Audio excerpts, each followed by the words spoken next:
ओम नमो भगवते वासुदेवाय। ओम नमो भगवते वासुदेवाय।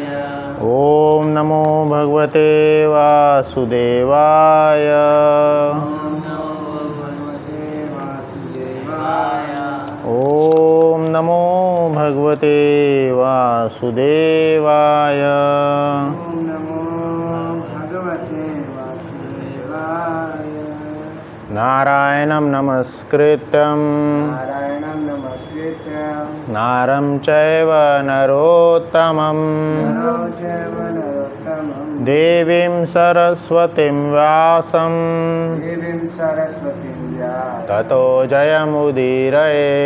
ततो जयमुदीरये। नष्टप्रायेषु अभद्रेषु प्रायेषु भद्रेषु नित्यं भागवत सेवया नित्यं भागवत सेवया भगवती उत्तमश्लोके भक्तिर्भवति नैष्टिकी। भवति नैष्टिकी। कृष्णाय वासुदेवाय कृष्णाय वासुदेवाय देवकीनन्दनाय च देवकीनन्दनाय च नन्दगोपकुमाराय नन्दगोपकुमाराय गोविन्दाय नमो नमः। गोविन्दाय नमो नमः। हरे कृष्णा। नित्य रूप की तरह आज हम श्रीमद् भागवतम का पाठ करेंगे। श्रीमद् भागवतम द्वितीय स्कंद पंचम अध्याय 11वां श्लोक। येन स्वरुचिषा विश्रम रोचितं रोचयामि अहं यथा अर्कः अग्निः यथा सोमः यथा ऋषः गृहतारकः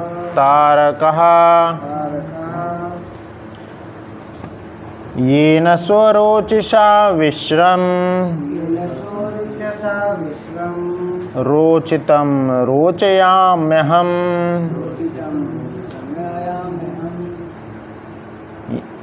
यथार्क अग्नि यथा सोमः यथा ऋषयः गृहतारकः येन स्वरोचिषा विश्रम रोचितं रोचयामि अहम् यथार्क अग्नि यथा सोमः यथा ऋषिः गृहतारकः येन स्वरोचिषा विश्रम रोचितं रोचयाम्यहम् यथार्क यथा अग्नि यथा सोमः यथा ऋषि गृहतारकः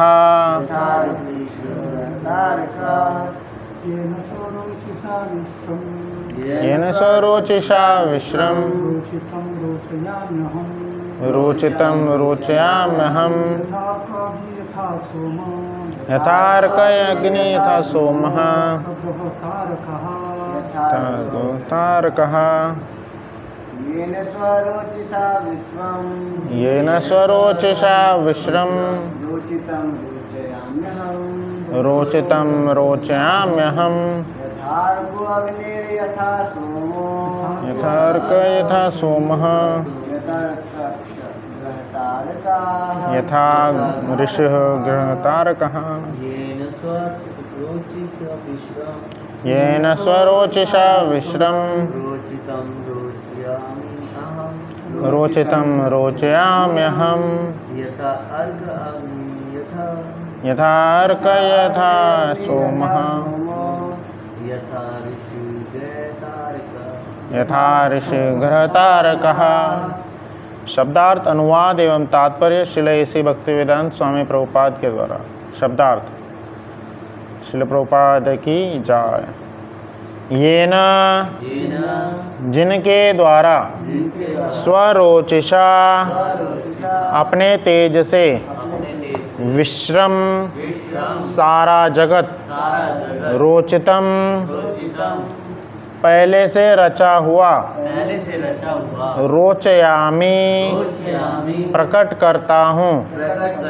अहम मैं यथा जिस तरह अर्कः सूर्य अग्नि यथा जिस तरह सोमः चंद्रमा यथा जिस तरह ऋषि आकाश ग्रह प्रभावशाली लोग तारकः तारे। अनुवाद। श्री भगवान द्वारा अपने निजी तेज ब्रह्म ज्योति से की गई सृष्टि के पश्चात मैं उसी प्रकार सृजन करता हूँ जिस प्रकार की सूर्य द्वारा अग्नि प्रकट होने के उपरांत चंद्रमा आकाश प्रभावशाली ग्रह तरह तथा टिमटिमाते तारे भी अपनी चमक प्रकट करते हैं। ब्रह्मा तात्पर्य। ब्रह्मा ने श्री नारद मुनि से कहा कि उनका अनुमान कि ब्रह्मा सृष्टि में परम सत्ता नहीं है ठीक ही था। कभी कभी कम बुद्धि वाले मनुष्यों की ऐसी मूर्खतापूर्ण धारणा बनती है कि ब्रह्मा ही सभी कारणों के कारण हैं, लेकिन श्री नारद मुनि इस बात को इस ब्रह्मांड के परम प्रमाण ब्रह्मा के कथनों से स्पष्ट कर लेना चाहते थे। जिस प्रकार राज्य के सर्वोच्च न्यायालय का निर्णय अंतिम होता है, उसी तरह ब्रह्मांड के सर्वोपरि सत्ता ब्रह्मा का निर्णय ज्ञान प्राप्त करके वैदिक विधि के अनुसार अंतिम था। जैसा कि हम पिछले श्लोक में पहले स्पष्ट कर चुके हैं, श्री नारद मुनि मुक्तात्मा थे, अतएव वे कोई ऐसे अल्पज्ञ व्यक्ति नहीं थे जो झूठे भगवान या भावनाओं को मनमाने ढंग से स्वीकार कर लेते। वे अपने आप को अल्पज्ञ के रूप में प्रस्तुत कर रहे थे, किंतु बुद्धिमानी के साथ संदेह को प्रस्तुत कर रहे थे, जिसका स्पष्टीकरण परम प्रमाण द्वारा, जिससे अज्ञानी लोग इसको समझ सकें और सृष्टि तथा सृष्टा की जटिलताओं के विषय में सही जानकारी प्राप्त कर लें। इस श्लोक में ब्रह्मा अल्पज्ञ की गलत धारणा को स्पष्ट कर देते हैं और पुष्टि करते हैं कि वे विश्व की विविधता का सृजन भगवान श्री कृष्ण की प्रकाशमान तेज द्वारा उत्पन्न की गई सृष्टि के पश्चात करते हैं। ब्रह्मा ने अलग से भी यही बात ब्रह्म संहिता में इसी प्रकार कही है। यस्य प्रभा प्रभवतो जगदंड कोटे कोटेष्वशेष अशुधा द्विभूति भिन्नम तद्ब्रह्म निष्कलम अनंतम अशेषभूतम गोविंदमादिपुरुषम तमहं भजामि। मैं उन आदि भगवान गोविंद की सेवा करता हूँ जिनका दिव्य शारीरिक तेज जो ब्रह्म ज्योति के नाम से प्रसिद्ध है, जो असोम अगाध तथा सर्वव्यापी है, वे उन असंख्य लोकों की सृष्टि के कारण हैं जिनमें नाना प्रकार की जलवायु तथा जीवन की दशाएं हैं। यही वक्तव्य श्रीमद् भगवद्गीता 14.27 में पाया जाता है। भगवान श्री कृष्ण ही परम ज्योति के आधार हैं। ब्रह्मणो ही प्रतिष्ठाहम। निरुक्ति अर्थात वैदिक कोश में प्रतिष्ठा शब्द का उल्लेख जो स्थापित करता है कि रूप हुआ है। इस तरह ब्रह्म ज्योति स्वतंत्र या आत्मनिर्भर नहीं है। भगवान श्री कृष्ण ही अंततोगत्वा ब्रह्म ज्योति के स्रष्टा हैं, जिसे श्लोक में स्वरोचिषा या श्री भगवान के दिव्य शरीर का तेज कहा गया है। यह ब्रह्मज्योति सर्वव्यापी है और इसकी निहित शक्ति से ही सारी सृष्टि संभव होती है। अतएव वैदिक स्रोत घोषित करते हैं कि जिसकी जितनी वस्तुओं का अस्तित्व है वे ब्रह्मज्योति द्वारा धारित है। सर्वम खलम इदम ब्रह्मा। इस प्रकार समस्त सृष्टि का बीज ब्रह्म ज्योति है और यही असीम तथा अगाध ब्रह्म ज्योति श्री भगवान द्वारा स्थापित की जाती है। अतएव श्री भगवान श्री कृष्ण ही सारी सृष्टि के परम कारण हैं। आम सर्वस्य प्रभवो।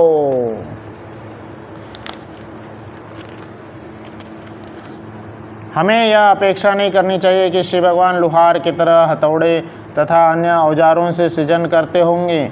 वे तो अपनी शक्तियों से सृजन का कार्य करते हैं। उनकी बहुगुणित शक्तियां हैं। परास शक्ति विविधय श्रूयते। जिस प्रकार एक छोटे से वट बीज में विशाल बरगद का पेड़ उत्पन्न करने की क्षमता रहती है, उसी प्रकार श्री भगवान अपनी ब्रह्म ज्योति स्वरूचिषा से सभी प्रकार के बीजों को फैलाते हैं और ये बीज ब्रह्मा जैसे व्यक्तियों द्वारा सींचे जाने पर विकसित होते हैं। ब्रह्मा बीजों को उत्पन्न नहीं कर सकते, किंतु वे बीज को वृक्ष के रूप में दिखला सकते हैं। जिस प्रकार माली जल से सींच कर पौधों को तथा अमराइयों को बड़ा बनाता है, यहाँ पर दिया गया सूर्य का उदाहरण अत्यंत उपयुक्त है। भौतिक जगत में सूर्य ही समस्त प्रकाश का यथा अग्नि, बिजली, चंद्रमा की किरणों इत्यादि का कारण है। आकाश के सारे ज्योतिषक सूर्य की सृष्टि हैं। सूर्य ब्रह्म ज्योति का सृजन है और ब्रह्म ज्योति श्री भगवान का तेज है। इस प्रकार सृष्टि के अंतिम कारण श्री भगवान हैं। ओम अज्ञानतिमिरन्धस्य ज्ञानाञ्जनशलाकया चक्षुरुन्मीलितं येन तस्मै श्रीगुरुवे नमः। श्रीचैतन्यमनोभीष्टं स्थापितं येन भूतले स्वयं रूपः कदा मह्यं ददाति स्वपदान्तिकं। वन्देऽहं श्रीगुरुं श्रीयुतापद्गमनं श्रीगुरून् वैष्णवांश्च श्रीरूपं सागरजातं सहगणा ललिता श्रीविशाखान्वितांश्च। हे कृष्ण करुणा सिंधु दीनबंधु जगतपते गोपेश गोपिका कांत राधा कांत नमोस्तुते तप्त कांचन गौरांगी श्री राधे वृंदावनेश्वरी विश्वानुसुते देवी प्रणमामि हरिप्रिय नीलाचल निवासाय नित्याय परमात्मने बलवत् सुभद्राभ्यां जगन्नाथाय ते नमो नमः। वाञ्छाकल्पतरुभ्यश्च कृपा सिंधु देवी च पतितानां पावनेभ्यो वैष्णवेभ्यो नमो नमः। एक जय श्री कृष्ण चैतन्य प्रभु नित्यानंद श्री अद्वैत गदाधर शिवासादि गौर भक्तवृंद। हरे कृष्णा कृष्णा कृष्णा हरे हरे, हरे राम राम राम हरे हरे। श्रील प्रभुपाद की जय। हरे कृष्णा। आज हम बहुत ही इम्पोर्टेंट श्लोक पे चर्चा कर रहे हैं। यह दूसरे अध्याय में दूसरा स्कंद में श्रीमद् भागवतम के दूसरे स्कंद में भगवान सृष्टि का वर्णन करते हैं। यह सृष्टि कैसे आई, कौन कौन है सृष्टि में, सृष्टि का सृजन कैसे हुआ, यह सब वर्णन द्वितीय स्कंद में किया गया है। द्वितीय स्कंद के हम पंचम अध्याय पे हैं। पंचम अध्याय में समस्त कारणों के कारण, इस अध्याय का शीर्षक है समस्त कारणों के कारण। तो कैसे समस्त कारणों के कारण कौन है, कैसे हैं, इसके ऊपर यहाँ पे व्याख्या की गई है। इसमें श्री नारद मुनि जो कि भगवान के भक्ति रूप के अवतार हैं, ब्रह्मा जी के पुत्र हैं, वह ब्रह्मा जी से स्वयं जाके पूछते हैं। सृष्टि के प्रथम इंजीनियर जो हैं, सृष्टि के बनाने वाले जो हैं, प्रत्यक्ष रूप से बाहर से जो दिख रहे हैं कि सृष्टि बनाने वाले स्वयं ब्रह्मा जी हैं, उनसे ऊपर और कोई दिख नहीं रहा है। तो उनसे जाके नारद मुनि 8वें श्लोक तक प्रश्न पूछते हैं कि सृष्टि को बनाने वाले कौन हैं। 9वें श्लोक से ब्रह्मा जी बताना चालू करते हैं और अभी हम 12वें श्लोक पे हैं, 11वें श्लोक पे हैं, जिसमें ब्रह्मा जी बताए हैं येन स्वरोचिषा विश्वम रोचितम रोचयाम्यहम यथा अर्क अग्नि यथा सोमः यथा ऋषि गृहतारकः।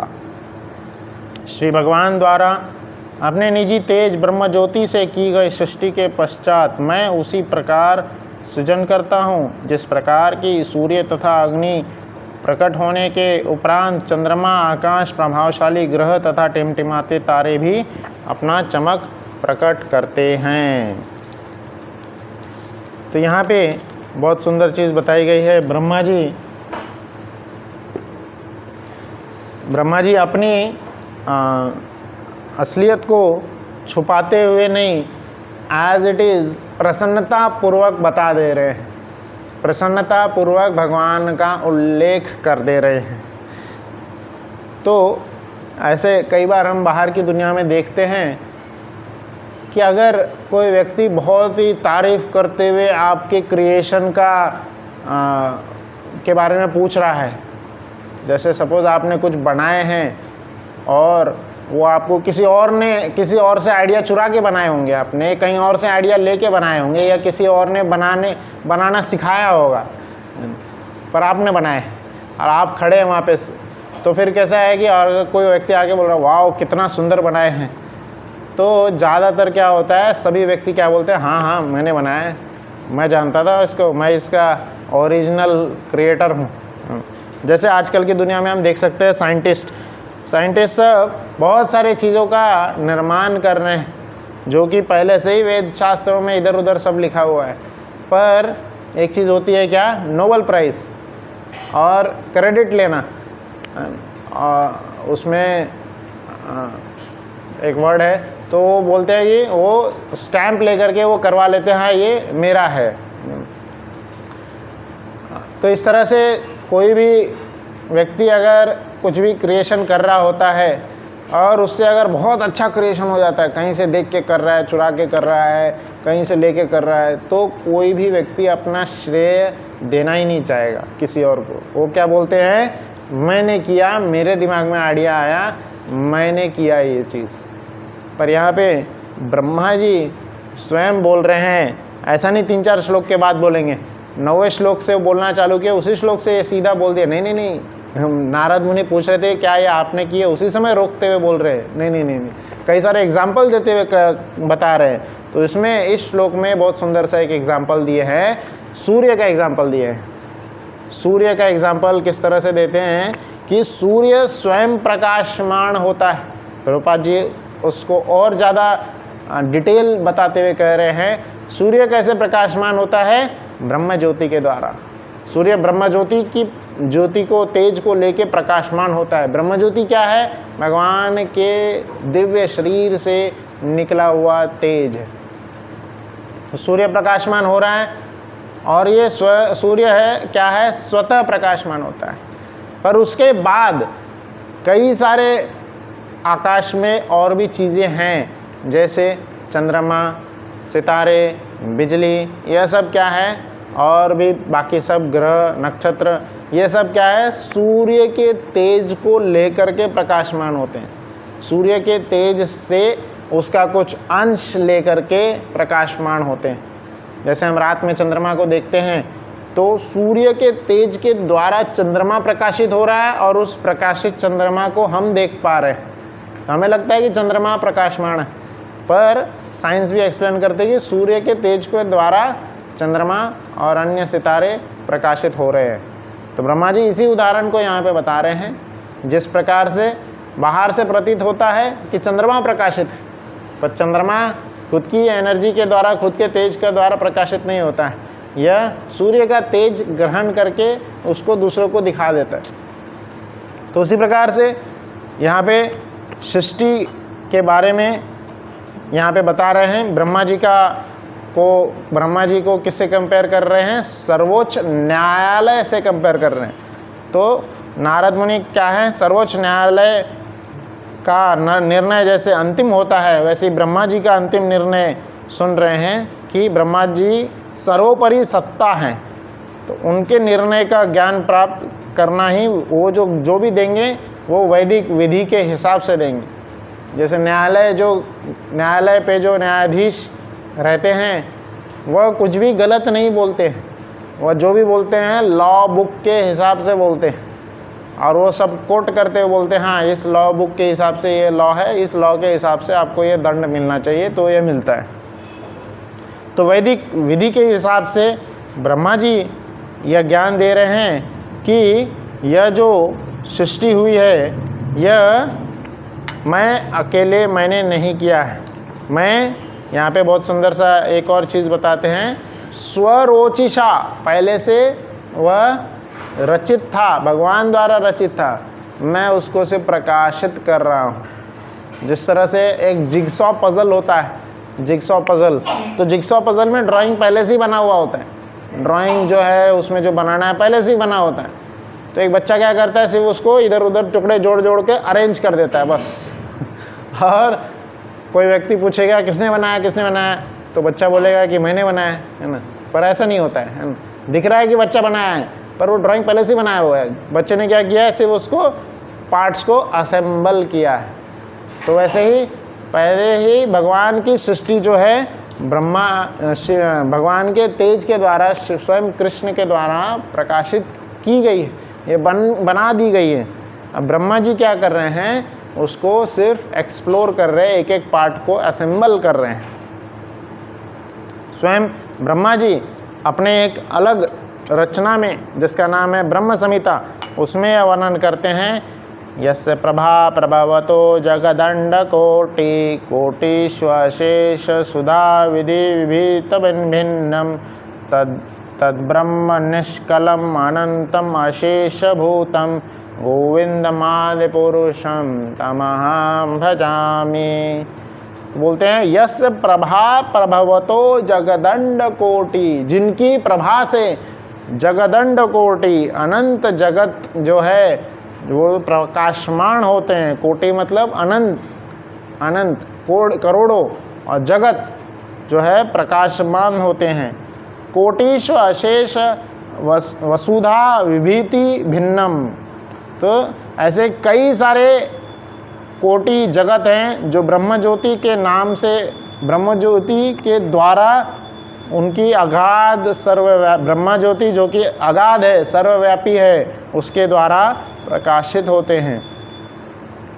और इसमें क्या है, तद ब्रह्म निष्कलम अनंत अशेष भूतम, भूतम मतलब जीवात्माएं। तो इनमें, इन सृष्टि में अनंत प्रकार के जलवायु तथा जीवन की कथाएं हैं। तो कई सारे जीवन जो हैं, कई सारे जीवात्माएं जो हैं इन ब्रह्मांड में रहते हैं। और ये ब्रह्मांड की सृष्टि जो है, ब्रह्मा जी सिर्फ एक असेंबलिंग का काम कर रहे हैं और पहले से ही वो बना दिया गया है। श्रीमद् भगवद गीता के 14 चैप्टर के 27 श्लोक में बताए हैं, ब्रह्मणो ही प्रतिष्ठाहम अमृतस्य अव्ययस्य च शाश्वतस्य च धर्मस्य सुखस्य एकांतिकस्य च। तो स्वयं कृष्ण बोल रहे हैं, मैं ही उस निराकार ब्रह्म का आश्रय हूँ जो अमृत है, अविनाशी तथा शाश्वत है और परम सुख का स्वाभाविक पद है। तो यहाँ पे एकदम स्पष्ट हो जाता है, स्वयं श्री कृष्ण बोल रहे हैं कि वह जो परम ब्रह्म है, वह जो परम ज्योति है, उसका उद्गम क्या है। उस परम ज्योति, परम भगवान का उद्गम स्वयं कृष्ण है। यहाँ पे क्लियर कट स्वयं श्री कृष्ण सर्व कारण के कारण जो हैं, जिनका ब्रह्मा जी गुणगान कर रहे हैं, जिनका सभी शास्त्रों में गुणगान है, वह अपनी सत्ता को स्वीकार कर रहे हैं। तो नारद मुनि ने प्रश्न किए ब्रह्मा जी से। ब्रह्मा जी बोले कि मैंने सृष्टि नहीं की है, भगवान ने किए हैं। सभी ब्रह्मा जी जो, और हम देखते भी है ब्रह्म ज्योति से सब आ रहा है। तो ब्रह्मा जी क्या बोलते हैं, ब्रह्म ज्योति भी भगवान के दिव्य शरीर का तेज। तो यहाँ पे कृष्ण स्वयं उस बात को स्वीकार कर रहे हैं कि मैं ही उस निराकार ब्रह्म का आश्रय हूँ, ब्रह्मणो ही प्रतिष्ठा अहम। और क्या बोल रहे हैं, जो अमृत अविनाशी तथा शाश्वत है, वो ब्रह्म ज्योति हमें दिखता है अविनाशी है, शाश्वत है, और वो परम सुख जो है स्वाभाविक पद है। तो ब्रह्म ज्योति के क्वालिफिकेशंस बता रहे, और वो ब्रह्म ज्योति क्या है, स्वयं कृष्ण है। तो यहाँ पे हर एंगल से प्रूव होता है कि स्वयं कृष्ण ही सर्व कारण के कारण हैं। जिस प्रकार से अध्याय का शीर्षक है, तो सभी कारणों के कारण जो है स्वयं कृष्ण भगवान है। एक बार स्वयं ब्रह्मा जी भी विमोहित हो गए थे। ब्रह्म विमोहन लीला आती है बहुत सुंदर से, है ना। ब्रह्मा जी भी विमोहित हो गए थे कृष्ण भगवान की लीलाओं से। कृष्ण भगवान एक बार राइस और दही भात खा रहे थे। भगवान दही भात खा रहे थे, और कैसे खा रहे थे, अपने भक्तों को के मुंह से ले लेके खा रहे थे। अघासुर वध के पश्चात में भगवान अपने भक्तों के साथ में बैठ करके, अपने सभी सखाओं के साथ में बैठ करके उनके मुंह से निवाला लेके खा रहे थे। कोई भक्त उनको जाके खिला रहा था और बाद में बोल रहा था नहीं भगवान ये अच्छा नहीं है, खाना नहीं खाना, ये अच्छा नहीं है, और वापस से खुद ही खा जाता था। थोड़ा सा उनको दिया फिर खा जाता था। तो ऐसे कृष्ण को देख के ब्रह्मा जी भी विमोहित हो गए कि यह कैसे है कि स्वयं परम भगवान जो हैं, स्वयं शक्तिशाली ब्रह्मा भगवान जो कि सभी वेदों के ज्ञाता हैं, सभी वेद के स्रोत हैं, वेदों के द्वारा कृष्ण को जाना जाना चाहिए। और वेद में क्या बताते हैं कि जूठा नहीं खाना चाहिए। वेद में बताते हैं कि जय श्री जगन्नाथ बलदेव सुभद्रा महारानी की जय, श्री राधा मदन मोहन गौर निताय लक्ष्मी नरसिम्हा की जय। तो वेदों में ये ज्ञान दिया जाता है कि पहले भगवान को ऑफर करके जूठा नहीं खाना चाहिए, पहले भगवान को ऑफर करके खाएं, और अन्य कई प्रकार की चीज़ें बताई जाती।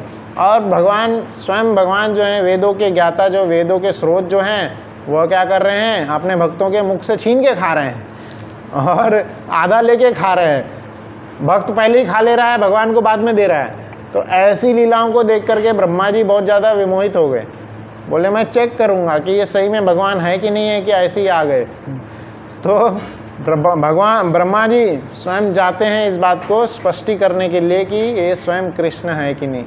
और स्पष्टी करने के लिए जब जाते हैं तो वो किस रूप से स्पष्ट करते हैं, वो क्या करते हैं, जैसे ही भगवान को पहले जहाँ पे भगवान कृष्ण और उनके सखागण बैठ के प्रसाद ग्रहण कर रहे थे, उस जगह पे ही उनकी सब गायें चर रही थी। तो गायों को जो है बाहर का आकर्षण देते हैं, हरी घास का आकर्षण देते हैं, गायों को दूर लेके जाते हैं ब्रह्मा जी, और गायों का वहाँ पे अपहरण कर लेते हैं। फिर जब कृष्ण देखते हैं कि गाय नहीं है तो अपने सखाओं को बोलते हैं कि मैं लेके आता हूँ गाय को, और फिर कृष्ण जाते हैं सभी गायों को लेके आते हैं। और जब तक गायों को लेके आते हैं तब तक इधर ब्रह्मा जी सभी ग्वाल वालों का भी अपहरण कर लेते हैं। और फिर जब कृष्ण आके देखते हैं ग्वाल वाल भी नहीं, गाय भी नहीं, सब गायब हो गए। कृष्ण तो सर्वज्ञ। हालांकि वहाँ पे भगवान सिर्फ 5 या 6 साल की 5 साल पार हो गए थे, तो उस साल की इतने छोटे से बच्चे की भूमिका निभा रहे हैं, बट वो सर्वज्ञ, सब जानते हैं, सर्व कारण के कारण है। तो वह जल्दी ही समझ जाते हैं क्या कि इसके पीछे ब्रह्मा जी का हाथ है, ब्रह्मा जी ने ही ये मस्ती कर रहे हैं। तो फिर ब्रह्मा जी को यह सोचते हैं अच्छा मुझसे मस्ती करोगे हैं। तो एक ही सेकंड में, पल भर में भगवान श्री कृष्ण हर वो रूप में एक्सपैंड हो जाते हैं। जितने भी गायें थी, जितने भी ग्वाल बाल थे, जितने भी सखागण थे, सभी में भगवान स्वयं एक्सपैंड हो जाते हैं। ऐसा वर्णन आता है जो उनके फेस कट था, जैसी वाणी थी, जैसा स्वभाव था, सेम चीज़ भगवान दिखाने लगे। मतलब एक भी ग्वाल बाल लग ही नहीं रहे थे कि ये नकली ग्वाल बाल है, ये नकली गाय है। जिस रूप में गाय अपनी माँ को बुलाती थी, वो सब बछड़े को चराते थे उस समय भगवान। तो सभी बछड़ों को आकर्षित कर लिए थे, सभी बछड़ों के रूप में आ गए थे, सभी ग्वाल बाल के रूप में भी कृष्ण आ गए थे। और ऐसे 1 साल तक रहे लगभग। उसी 1 साल में बहुत सारी लीलाएं होती हैं। तो फिर यह 1 साल तक चलता रहा, और स्वयं भगवान के जो ये अंग ही हैं, भगवान से ही जो प्रकट हुए हैं, बलराम जी तक नहीं समझ पाए कि यह भगवान है और भगवान है, ग्वाल बाल नहीं, असली ग्वाल बाल ये नहीं है, असली ग्वाल बाल कहीं और है। स्वयं बलराम तक नहीं समझ पाए। और इस प्रकार से पूरे ब्रज के सभी लोग, जितने भी वहाँ पे माताएं थीं, जितने भी सखियागण थी, जितने भी सब थे, सब गोपीगण थी, वह सब भगवान को स्तनपान करा सके, भगवान को प्यार कर सके। क्योंकि सब ये चाह रहे थे कि यशोदा माता की तरह हम भी भगवान को प्रेम करें। तो इसी लीला के बहाने वो अपने ही पुत्र को प्रेम कर रहे थे, पर उनका पुत्र कौन था? स्वयं कृष्ण ही बन के आए थे। तो इस प्रकार से यह लीला होती है। और 1 साल के बाद बलराम जी देखते हैं क्या कि एक बार जो बछड़े बड़े हो चुके हैं, गाय एक जीवन में 2-3 बछड़े देती है, और जब एक बछड़ा देती दूसरे देती है, तब पहले बछड़े से गाय का प्रेम जो है बहुत ही ज़्यादा कम हो जाता है। कुछ प्रेम नेग्लिजिबल प्रेम रहता है।